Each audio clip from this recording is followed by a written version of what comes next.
Boa noite aos presentes e aos internautas que nos acompanham neste momento. Que a paz do Mestre Jesus possa nos envolver. Na noite de hoje, nós teceremos comentário sobre o tema já anunciado e gostaríamos de apontar dois caminhos, ou pelo menos duas perspectivas, para o entendimento da solidão. Porque, o mais das vezes, o mundo dá um valor muito negativo quando se fala nessa palavra solidão. E o título nosso, que nós colocamos, é Crescendo, a solidão e o crescimento espiritual. E nós perguntaríamos, seria possível crescer, evoluir na solidão? Quando é próprio, é inerente a todo ser humano o convívio com o outro? O que nós estamos entendendo por solidão? A solidão, obviamente, ela revela a necessidade que temos do outro, porque nós vivemos em sociedade e nós sentimos a necessidade de compartilhar, de interagir com o outro. E tudo na nossa vida parece ser definido a partir das nossas relações, as relações que estabelecemos com o outro como parte fundamental e que nos constitui. De modo que nós estabelecemos o lugar de pai, o lugar de filho, o lugar de mãe, o lugar de esposo, de esposa, de namorado e de namorada, e é isso, nessas relações, que nós nos constituímos. E quando nos percebemos sem esse outro na nossa vida, como é que nós nos deparamos com a condição? Que condição nós sentimos? É aí onde chega a solidão. Estamos sós. Principalmente quando falamos ou nos percebemos sem aquele outro que nós amamos profundamente. Quando nós sentimos a falta, de alguém ou de algo. Veja, quando nós estamos falando em nos perceber sem o outro, não nos referimos à ausência concreta e material de uma pessoa. Afinal, ela pode até estar ali e nós estarmos nos sentindo sozinhos. Nós podemos estar em meio a uma multidão e estarmos sozinhos. Pessoas casadas sentem-se sozinhas. Por quê? Está ao lado de outro, tem uma companhia, obviamente está ali ao lado do outro, mas se sente sozinha. E por que isso? Então, já nos colocava outro dia uma amiga, o quanto ela se sentia sozinha em casa, mesmo tendo um marido. E outra, solteirona, como se dizem, solteirona, que a sociedade considera como solitária, estava muito bem, obrigada, convivendo, vivendo muito bem. Por que, então, será que as pessoas se sentem sozinhas, solitárias? Enfim, os casos de vinculação profunda, obviamente afetivas, quando se estabelece e há ausência de um outro, ou por separação, ou por desencarnação, quer seja essa separação se dê pelas diversas circunstâncias, de um morar em uma cidade distante do outro, ou quando há o processo natural do desencarne de um dos cônjuges, enfim, das relações que se estabelecem entre seres afins, provocam, obviamente, tristeza. E essa tristeza pode levar a uma solidão. O outro pode se sentir muito sozinho por não estar compartilhando o sentimento afetivo com o outro, que se amava ou que se ama. Porque, na verdade, o amor se estabelece além do campo físico, além do campo apenas físico. Nós sabemos disso. O fato é que nós podemos perceber que a solidão, ela pode ser destrutiva. Mesmo aqueles seres que nós mais amamos, temos as vinculações mais afins, mas quando nós nos deixamos levar apenas por um sentimento destrutivo de tristeza, nós podemos perder a nós mesmos e não vivermos aquilo que nós podemos viver com as outras pessoas. E podemos cair num processo de depressão que leva, obviamente, a um fosso, a tristeza profunda. E aí a solidão ela pode ser destrutiva, mas também pode ser criativa. E em que momento ela pode ser destrutiva e em que momento ela pode ser criativa. Então, criativa é tudo que fertiliza, é tudo que traz o bem, é tudo que traz a vida. E destrutivo, tudo aquilo que leva à desagregação, à falta de ânimo, à falta de vontade de viver, à destruição, à morte. Então, essa solidão destrutiva, que pode ser considerada como uma das manifestações, a aridez, conforme nos coloca Joana de Ângeles, a aridez emocional. E ela vai nos dizer que o sujeito se fecha no seu mundo e esquece que o outro existe. E aí entra no processo de fuga da realidade, um isolacionismo.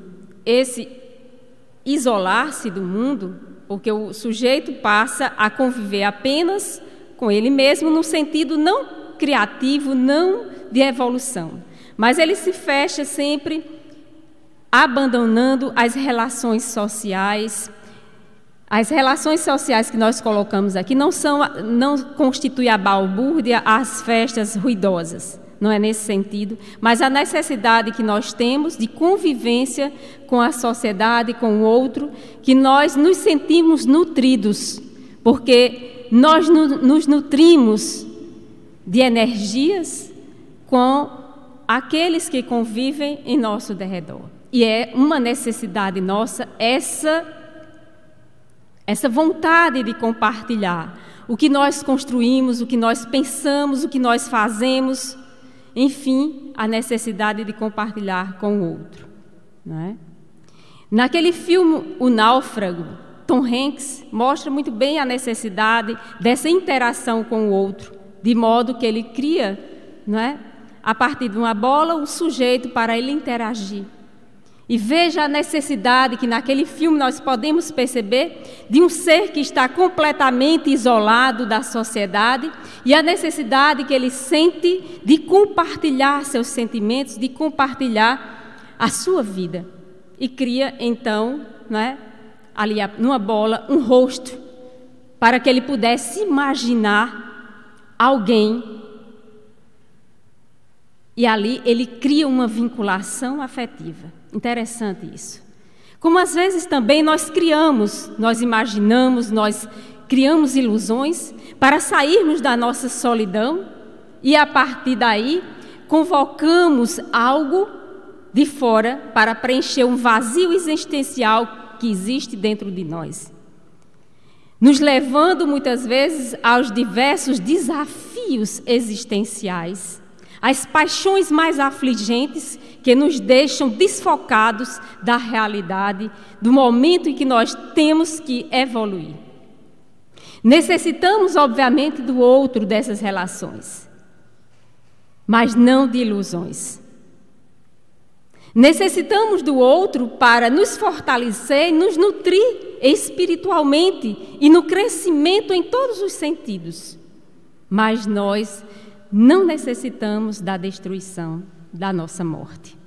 É preciso, então, um equilíbrio na nossa busca do outro. O outro que pode estar representado em várias coisas, não só na pessoa física, não só numa entidade social, mas tudo o outro que nós buscamos para completar ou achar que nos completa emocional e espiritualmente. Então, no Livro dos Espíritos, na questão 770, Allan Kardec já nos perguntava: que se deve pensar dos que vivem em absoluta reclusão, fugindo ao pernicioso contato com o mundo? E os Espíritos respondem, uma resposta bastante curta, mas bastante significativa: duplo egoísmo. E aqui nós temos uma resposta bastante sintética, mas profunda. Óbvio que nos isolarmos das pessoas, nos isolarmos daquilo que nós temos que crescer, porque o outro também nos faz crescer, é com o erro do outro também que nós aprendemos, é com o acerto do outro que também nós aprendemos, Enfim, nós estamos numa sociedade em que essas relações se fazem necessárias. E nos isolarmos, alguns religiosos, na Idade Média principalmente, tinham esse entendimento de que para evoluir teriam que se isolar, que para se preservar-se das paixões, dos pecados, teriam que se isolar da sociedade e não ter esse contato. Mas é viver no mundo conforme nos afirma Paulo e não ser do mundo que é o nosso desafio.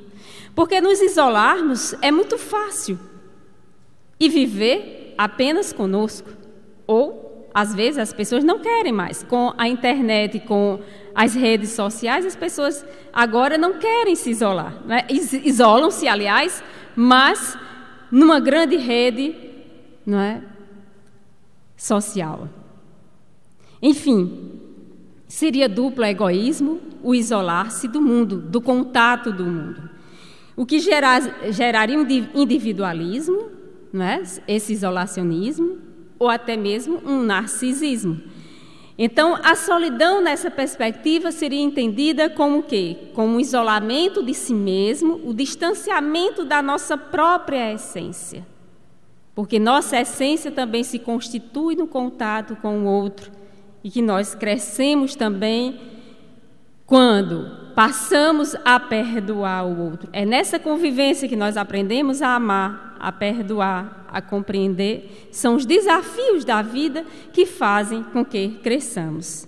Então, a solidão desperta, obviamente, o medo, não é? Porque costuma ser associada ao vazio e à tristeza. E, nesse sentido, ela é destrutiva, não é? Como também a solidão pode levar ao descuido de si mesmo. Se eu me desprezo, se eu quero ficar isolado do mundo, eu posso me autodesprezar. E, muitas vezes, as pessoas nem percebem que foram esquecendo de si mesmas aos poucos. Porque elas estão isoladas do mundo, não sentem vontade mais de se arrumar, não sentem vontade. Geralmente isso é depois de uma grande e profunda tristeza, de uma perda de um ente querido, por exemplo. A pessoa passa a descuidar-se de si, se isolar do mundo, se isolar de todos. É um dos indícios primeiros quando o sujeito está muito triste ou depressivo, é se isolar do mundo. E ele vai se descuidando de si mesmo. Num processo de autodestruição muito triste, terrível.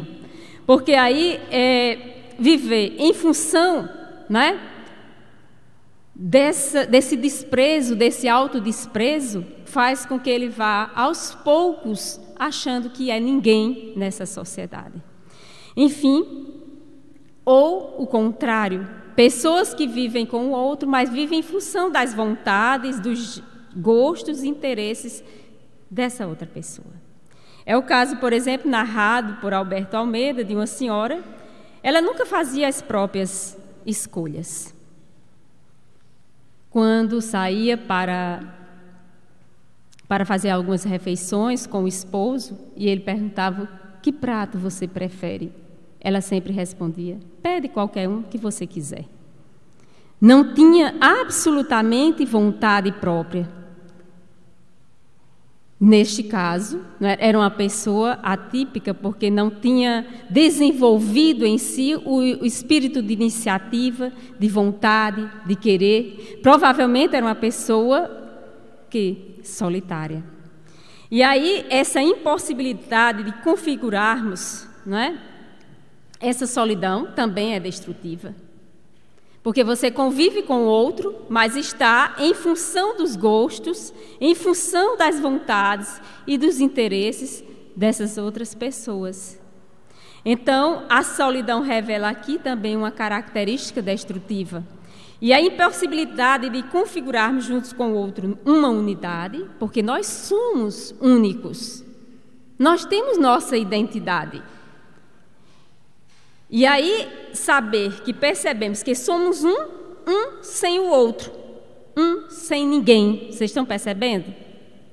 Eu sou uno, mas ao mesmo tempo que convivo com o outro, eu preciso do meu espaço. Eu preciso da minha identidade.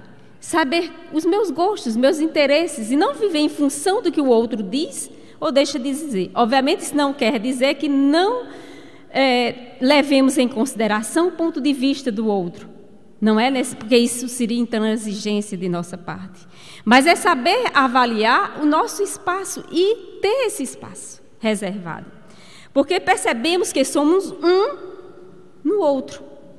Junto com o outro, uma unidade. E aí percebemos, né, que só nós mesmos compomos uma unidade. É tanto que nossa evolução, né, nós fomos criados simples e ignorantes, nós vamos desencarnar sozinhos, nós seremos avaliados pelas nossas conquistas individuais, não é mesmo? A nossa evolução é individual. Quando nós desencarnarmos, nós não vamos ao lado do nosso esposo, da nossa esposa, do nosso namorado, da nossa namorada, não é? Nós iremos sozinhos com as conquistas que nós, não é, conseguimos angariar ao longo da nossa jornada evolutiva. Então, se nós buscarmos uma vida amorosa, rica e verdadeira, não é, temos que admitir o risco de ficar só. Por quê? Porque, caso contrário, nós vamos aceitando qualquer coisa e nos acomodando por medo de encarar a solidão. Então, tem muitas pessoas que têm medo de ficar sozinhas e se envolvem com qualquer um, afetivamente. E assim, para eu não ficar só, eu estou namorando com fulano. Para não me sentir sozinha, é tão ruim estar sozinho, eu estou vinculada a fulano. Mas não sabemos nós que esta vinculação, né, pode acarretar diversos problemas mais adiante, porque não vai solucionar a questão interior da solidão. Porque eu posso estar acompanhada apenas ali ao lado com a pessoa, mas estar profundamente infeliz e solitária. E o que preenche efetivamente o nosso vazio existencial é estar somente ao lado do outro só para dizer que temos um namorado, uma namorada, ou que não estamos solteiros, porque a sociedade exige, não é? Quando é mulher, né, diz que ficou para a titia. E quando é o homem que fica sozinho na sociedade, o que vai dizer? Que é homossexual, não é? Não podemos fazer opções na vida. Se você fica só, quem é homem diz, você é homossexual. Não é? Então, é uma realidade dura, obviamente. E nós necessitamos, claro, do outro. Mas não pode ser qualquer um que preencha esse vazio que está dentro de nós. Esse encaixe não se dá de qualquer forma. É preferível, muitas vezes, continuar sozinhos até que encontremos aquela pessoa que haja um encaixe. Assim nós estaremos mentindo para nós mesmos. Numa busca desenfreada, constante, e o vazio permanece. Porque nós fizemos um atendimento fraterno certa vez a uma jovem muito bonita, e ela chegou para nos dizer: por que é que eu não dou certo com ninguém? Não é? Eu já tive vários relacionamentos, quase casei, passei mais de 4 anos noiva e estava para casar e não deu certo. Por quê? O que é que eu tenho? Eu digo, você é muito bonita, não é? Mas será o que eu tenho que não dá certo? Será que eu vou viver a minha vida assim sozinha para sempre? Porque eu sempre tento uma relação e nunca se concretiza, nunca chega ao final. E a gente sempre acha que para chegar a um final é se casar e conviver com aquela pessoa por um longo tempo. Segurar, não é? A pessoa. E aí? Porque as relações são fluidas, descartáveis? Porque as pessoas não se amam profundamente? E nós vamos chegar mais adiante o que diz Joana de Ângeles, que a chave do problema, que é o egoísmo e a falta de generosidade. Somos centrados muitas vezes em nós mesmos e não respeitamos o outro nas suas diversas manifestações. Então, só se sente sozinho, na verdade, não é? Quem abandonou a si mesmo. E o que é o abandono de si mesmo? Em que sentido nós estamos colocando como abandono de si mesmo? Há uma transitoriedade, conflitos e ilusões e as distrações da vida que fazem com que nós nos percamos da essência, dos relacionamentos afetivos, isso em relação a tudo. A nossa profissão, às vezes escolhemos porque dá status e não porque temos vocação. Eu ouço muito isso no curso que nós, fazemos parte, curso de letras, pessoas que dizem assim: eu estou fazendo direito porque minha mãe quer. Mas eu gosto mesmo é de letras. Isso provoca também dor, solidão, quando se vai, escolher uma profissão e atuar numa profissão quando não se realiza nela. Assim como em relação a pessoas que nos vinculamos. Nos vinculamos porque a pessoa é bonita, enfim, por outros motivos que não são da essência. E nos perdemos no meio do caminho. Enfim, essa transitoriedade, esses conflitos, essa falta de busca do nosso autoconhecimento, que inclusive é o antídoto que nós vamos analisar, que Joana de Ângeles coloca em O Homem Integral, enfim, outros autores colocam, que o antídoto para a solidão é a busca do autodescobrimento. E aí nós chegaremos lá. Mas antes, nós criamos as ilusões, as distrações, a partir das distrações que a vida nos oferece. E a mídia é um vetor que propicia todas essas distrações, os falsos triunfadores. Quando nós olhamos os artistas sorrindo com os seus corpos esculturais, quase perfeitos, nós então nos comparamos. E vem então, a partir dessa comparação, a ideia que não somos ou sequer chegamos perto daquele modelo. E achamos que o outro é que é feliz por ter um corpo escultural, ou, enfim, por serem belos ou estarem sorrindo, quando, na verdade, os artistas, em geral, não estão livres da solidão. Nós temos vários casos, de artistas que se suicidam, que se envolvem com a drogadição. E aí, como enfrentar tudo isso? E saber o que é e o que não é, ilusão, distração, transitoriedade, essência. No Evangelho segundo o Espiritismo, no capítulo 17, tem lá, no capítulo Sede Perfeitos, o item, o homem no mundo. É viver no mundo e não ser do mundo. E como viver nesse mundo, fazendo uma distinção do que é essência, do que é aparência, do que é efetivamente distração.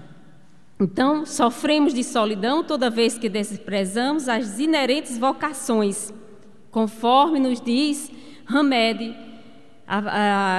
no livro As Dores da Alma. Ele vai nos dizer que nós sofremos de solidão toda vez que desprezamos as inerentes vocações e naturais tendências de nossa alma. Veja bem, desprezamos as inerentes vocações e naturais tendências de nossa alma. Ao nos distanciarmos do que realmente somos, criamos um autodesprezo, passando a desenvolver um sentimento de soledade, mesmo rodeados das pessoas mais queridas. Então, quando nós desprezamos o que nós queremos, o que nós ansiamos, o que nós projetamos para a nossa vida, os nossos gostos, as nossas tendências naturais e vamos em função do que a sociedade estabelece como regra e nós tentamos seguir isso sem olhar para o nosso foro íntimo, sem analisar o que efetivamente queremos e o que é bom para nosso caminhar, mas só para agradar a outrem, nós passamos então a um autodesprezo. E esse autodesprezo gera uma solidão profunda. Por isso que os consultórios estão cheios, não é? Em busca de terapia. Porque é na autorrejeição, conforme nos coloca Hamed, que esquecemos de perceber a presença de Deus vibrando em nossa alma. E aí precisamos abandonar nossa compulsão de fazer-nos seres idealizados, nossa expectativa fantasiosa de perfeição. O ser idealizado é uma fantasia mental. O que é que acontece? Nós queremos sempre passar uma ideia de perfeição. Não queremos desagradar o outro, porque tememos que não seremos amados pelas nossas escolhas. E aí, muitas vezes queremos nos encaixar ou dizer um sim para agradar, e aí a gente perde, muitas vezes, o que efetivamente nós queremos alcançar na nossa vida. Essa renúncia de nosso eu idealizado, ela vai nos dar uma sensação de quê? De renascimento, né? E uma atmosfera de liberdade como nunca havíamos sentido. Então, não rejeitemos o que de fato sentimos. Isso pode causar muita solidão, né? Isso não quer dizer viver com liberdade indiscriminada. Eu sinto isso, então vou viver isso de qualquer forma, irresponsavelmente. Não é nesse sentido que nós estamos colocando. Sem controle, sem nenhum controle, porque existe a interdição, obviamente. Mas sim reconhecer o nosso lugar, não é? Que corresponde aos nossos sentimentos, sem ignorá-los, nem tampouco deixá-los ser donos da nossa vida. Será que percebemos isto de forma equilibrada? Porque o mais das vezes, ou a gente quer dar vazão aos nossos impulsos, ao que queremos, não é? Ou nós negamos tudo aquilo que sentimos e queremos nos encaixar no padrão estereotipado de vida estabelecido muitas vezes pelos pais, não é? Pelo esposo, pela esposa, pela namorada. Eu me anulo enquanto sujeito, indivíduo que tenho vontades, que tenho querer. E é exatamente nessas relações de não percepção do outro, que vive, que convive com diferenças, que há desagregação da maioria das relações. Quando eu não considero o modo de ser, a personalidade do outro, isso não quer dizer apenas manias. Não. Nós somos diferentes. Nessas diferenças nós temos que conviver sem negar o meu uno, sem negar a minha identidade, sem negar os meus princípios. Porque quando eu me submeto às vontades do outro, sem olhar para os meus princípios, para aquilo que eu também estou no grau de entendimento, de aceitação, pode gerar a solidão. E aí, também, podemos lembrar de momentos na nossa vida que estamos sozinhos, mas estamos em paz, não é? Como se essa fosse a mais pura, não é? Possibilidade de perceber, de sentir a vida. Nós podemos estar sozinhos e estar em paz. Como? Quando a solidão ela é criativa. Ela vai se assemelhar à verdadeira solidão, que a verdadeira solidão limpa a alma, abre-se completamente para os quatro ventos da generosidade. Essa é a palavra-chave, generosidade. Porque a maioria das relações, elas se afundam, elas se atrofiam por falta de generosidade. Quando somos generosos com um amigo, emprestamos um livro. Quando nós estamos prontos a dar uma palavra amiga, dizer uma palavra amiga àquele que está ali sofrendo. Quando nós emprestamos, enfim, quando nós estamos numa função de sermos generosos, nós atraímos uma força que automaticamente nos preenche um espaço vazio que independe de estarmos acompanhados ou não. É o princípio da generosidade. Que os homens, que passaram pela humanidade e se destacaram, eles conseguiram, mesmo sozinhos. Chico Xavier, por exemplo, não se casou, não é? Mas era um homem super generoso. Madre Teresa de Calcutá também não. Mas não era solitária.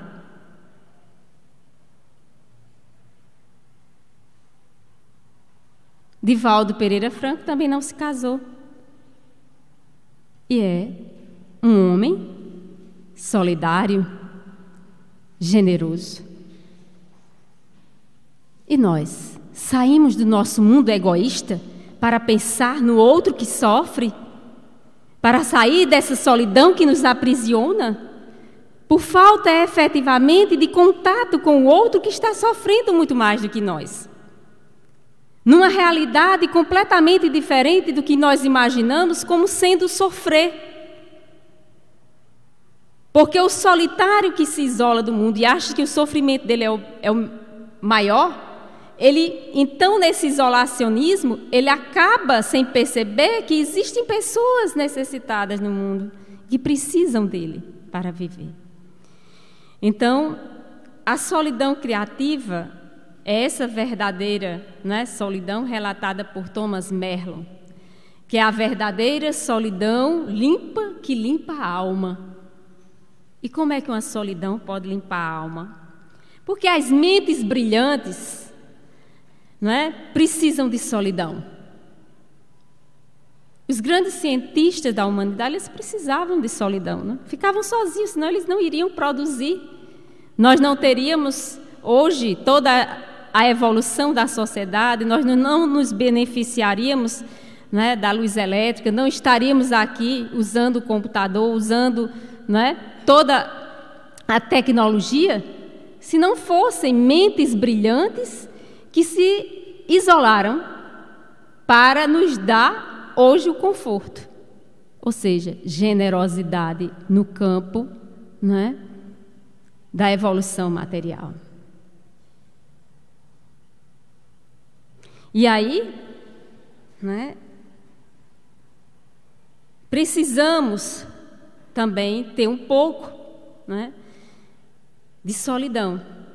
E se formos colocar ou perceber como se dá essa solidão, e ela é necessária muitas vezes, ela é necessária para o nosso crescimento em vários campos, emocional, intelectual, espiritual. Se nós não nos isolarmos no campo mesmo intelectual para lermos, para refletir, mas só assistindo a aula, informação e mais a informação, será que a gente vai conseguir aprender o conteúdo apenas por aquelas aulas que nós passamos o dia ouvindo o professor repassar? Não, precisamos de um momento conosco para digerir as informações, para estudar, refletir sobre aquele conteúdo. Do mesmo modo, no crescimento espiritual, necessitamos do nosso deserto. É como nos diz Joana de Ângeles no livro Diretrizes para o Êxito. Tem um capítulo intitulado O Teu Deserto. A necessidade de se isolar para se reabastecer. Reabastecer em todos os campos que necessitamos para o nosso crescimento.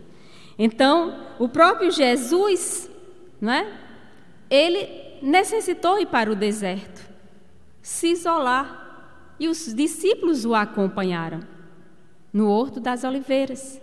Ele foi, se reabastecer espiritualmente, fazendo a meditação, a prece. E no meio da balbúrdia que nós vivemos, no mundo estressado, qual é o momento que a gente tira para se reabastecer? Esse momento conosco, a necessidade do encontro do teu deserto espiritual, para o desenvolvimento das conquistas morais, intelectuais, de modo que a gente agora quer informações rápidas na internet, quer informações rápidas com o outro, com o professor, e não quer refletir. Quando é um texto mais longo, a gente não quer ler mais. Por quê? A falta desse deserto. São muitos estímulos externos que fazem com que nossa mente não pare para refletir. E se a gente não reflete, acaba o quê? Perdendo de vista os nossos projetos existenciais. Então, não se pode esquecer que para ser realmente independente é preciso aprender a passar pela solidão. Então, todos nós temos que passar pela solidão, não é? Há 5 chaves para desfrutar da solidão, não é? Essas, por exemplo, você é a melhor companhia para você mesmo. Será que a gente gosta da nossa companhia? Não é? Aquela pessoa que sempre ouve o outro dizer: você é um desastrado, né? Você fala alto, você é devagar demais, caminha, vai, faz alguma coisa, você é um palerma, não sai do canto. Nós ouvimos esses discursos o tempo todo, de uma pessoa que nós queremos o quê? Distância, que somos nós mesmos. Temos que aprender a gostar de nós mesmos, ter esse encontro conosco. Quem eu sou? O que me constitui? Eu sou um ser espiritual, filho de Deus. Eu tenho qualidades, eu não tenho só defeitos. Eu não sou um palerma, eu não sou um desajeitado, não é só. Eu tenho qualidades. Que qualidades são essas?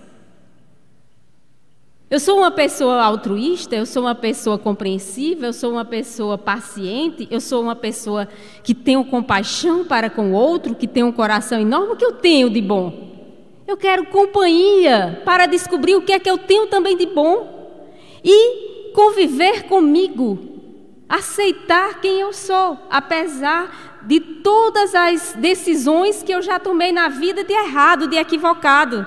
Eu sou um ser. E é o que Hamed diz, que não sou perfeito, que tenho equívocos, que cometo equívocos. E para isso eu preciso ter um tempo comigo, nessa relação maior. Então, você é a sua melhor companhia. Acredite nisso, não é? Uma oportunidade para nos conhecer melhor e descobrir nosso rico mundo interior. Nós temos um rico mundo interior, todos nós temos um rico mundo interior. Precisa ser explorado, precisa vir à tona, precisa ser trabalhado. E eu digo sempre aos meus alunos, né? Vocês têm algo a desenvolver. E eles brincam comigo. A professora diz: criatura, acorda para a vida. Não é? Você tem algo de bom, você é um co-criador de Deus. E eles riem comigo, né? Porque é exatamente isso. Em vez de se torturar, é preciso aproveitar a solidão para ler, pintar, praticar. Eu digo: quem é que aqui gosta de desenhar, gosta de pintar, gosta de se expressar, enfim, gosta de cantar? Então nós descobrimos nessa conversa com os alunos que tinha uma menina que cantava muito bem e em francês. E ela iria dar aula para os alunos. Eu digo: você não aproveita seu talento? Não é? Nós temos talentos os mais diversos. Um tem um humor desenvolvido. Você tem humor. Você dá aula com humor. Muito bem. Não é? Desenvolva esse humor com os alunos. Eles vão gostar das suas aulas, sem perder a austeridade. Então, nesse despertar do que eu tenho de melhor, nessa convivência, escrever um diário, por exemplo, não é? Ajuda a expressar sentimentos e a contemplar-se com mais conhecimento e carinho, porque nós fugimos de nós mesmos. Então, é preciso, com a solidão, recuperarmos o gosto pelo silêncio e pelo domínio do tempo. Esse silêncio que nós temos que ter a partir do domínio que nós vamos ter com o nosso tempo.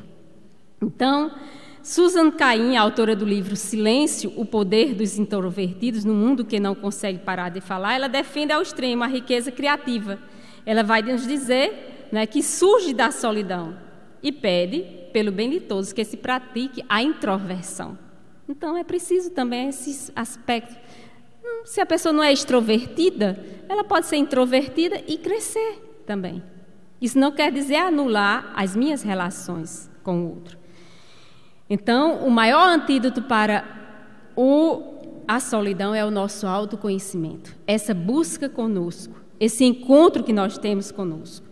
Procurar se observar, portanto, e valorizar as nossas conquistas, identificar os sentimentos, como ouvir a nossa própria voz e respeitar aquilo que também nós ouvimos. E não nos culparmos, né, se nós não conseguirmos ser aquilo que o outro espera de nós. Então, como lidar com a solidão? Será que o mais apropriado não seria como lidar com a nossa própria companhia?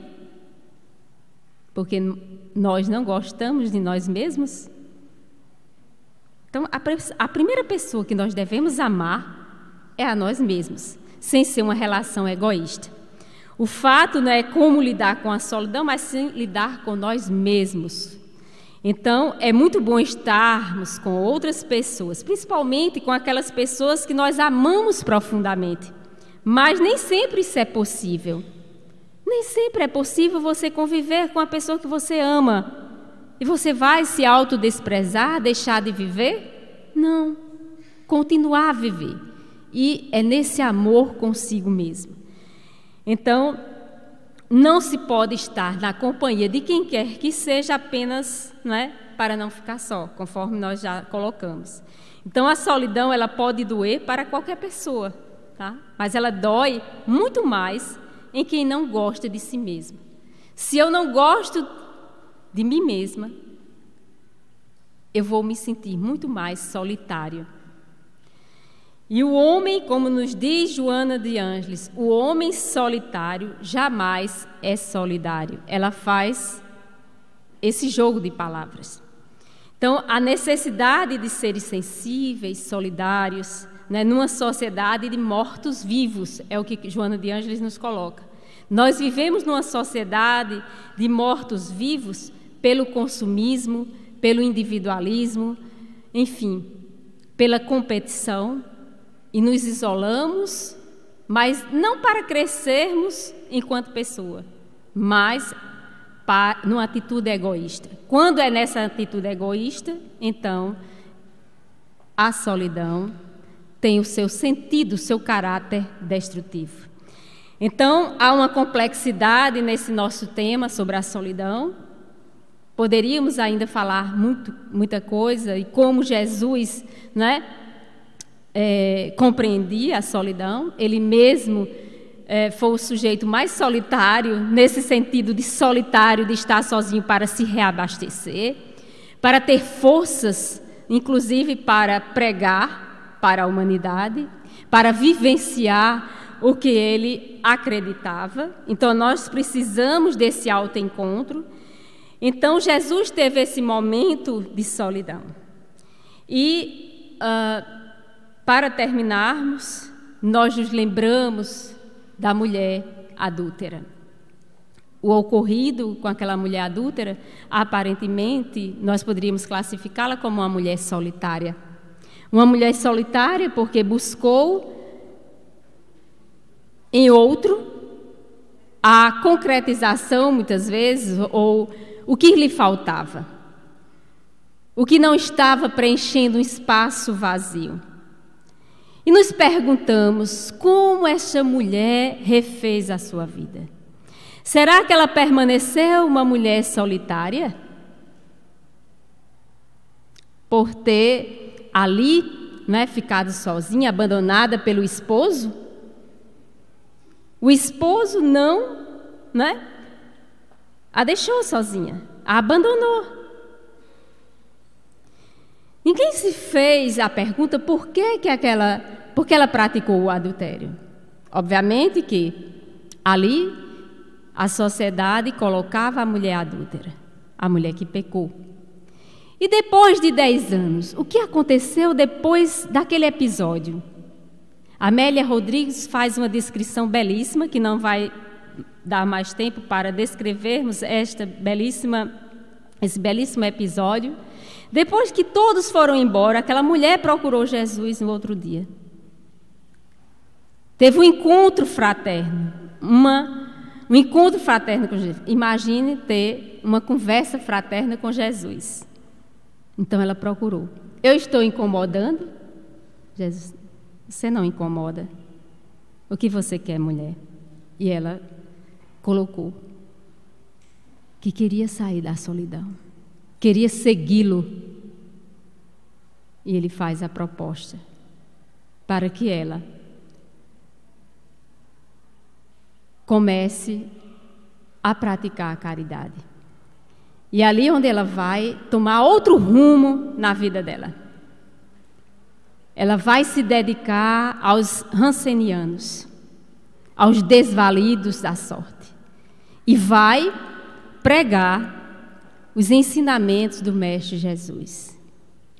E depois de 10 anos no albergue em que ela ali, além de pregar e de dar assistência aos feridos, aos que chegavam desvalidos, chegou um homem certa vez, em que ela pensou as feridas. Este homem estava caído, estava lá ensanguentado, estava derrotado. E ela olhou de forma penetrante naquele olhar, como se já o conhecesse. Já haviam se passado 10 anos, mas o olhar era o mesmo. Ela teve a impressão que já conhecia de algum lugar. E de repente este homem começou a narrar. Quando ela começou então a lhe dar abrigo, a pensar as feridas, não só as feridas físicas, mas a falar dos ensinamentos do Mestre Jesus, e quando ele ouviu essa palavra Jesus, ele se tocou e lembrou do episódio. E então, ele disse, eu ouvi falar nesse mestre. Ele libertou minha antiga esposa, que foi minha esposa, mas a mim não, olha como eu estou. Ela então